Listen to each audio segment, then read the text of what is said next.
My name is Tessa and I'm a domestic violence survivor. I'm also a burn survivor. The two go hand in hand.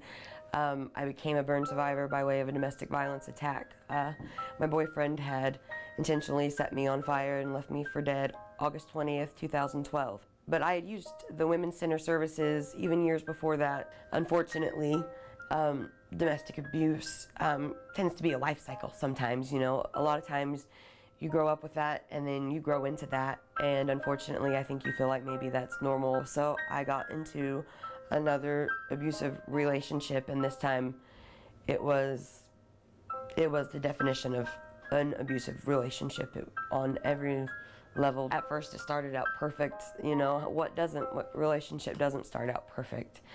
But it quickly changed, and I chose to ignore the signs. I was in a bad place in my life. I was an addict. I didn't even think to save myself. And that was the thing. Not that I wanted to be in that situation and in that kind of relationship, but at that point, I wasn't sure I was even worth saving. And I think that a lot of people feel that way when they're in that kind of situation, especially when you're in that situation more than once, and you're like, I must be doing this to myself. And that's just not the truth. That's just not the truth. When I dealt with the Women's Center, I went back so many times, and the lady just told me that, you know, you don't need that. You don't deserve that. Nobody deserves that. And I think I knew that, but I needed to hear it from somebody else. To know that there is always something to turn to, someone to turn to for help, and to know that I can also use the Women's Center to give back and to help. Instead of that life cycle of abuse, it's a life cycle of hope.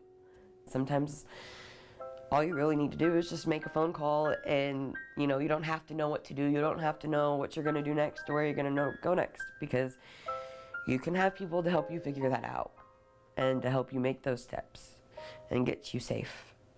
I thought the fault was mine. I thought that it was me, and like I attracted bad, or I picked horrible, or just maybe that's what I deserved. I gave up, but dating wasn't an option. It just wasn't, and you know, just no way.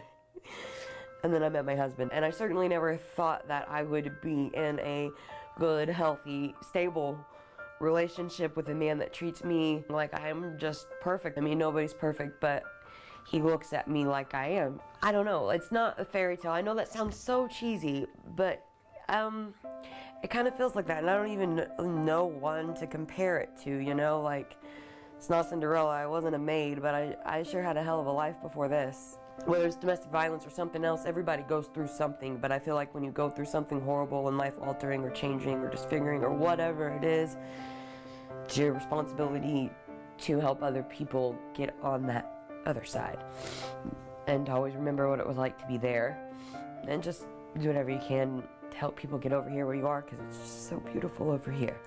There are places like the Women's Center. You can go to that and you can find that solace, you can find that peace, and you can find that safety. And love doesn't hurt. Love's not perfect, but love doesn't hurt. You're worth loving, and that second chance is out there. That second chance is out there. Just don't give up on yourself.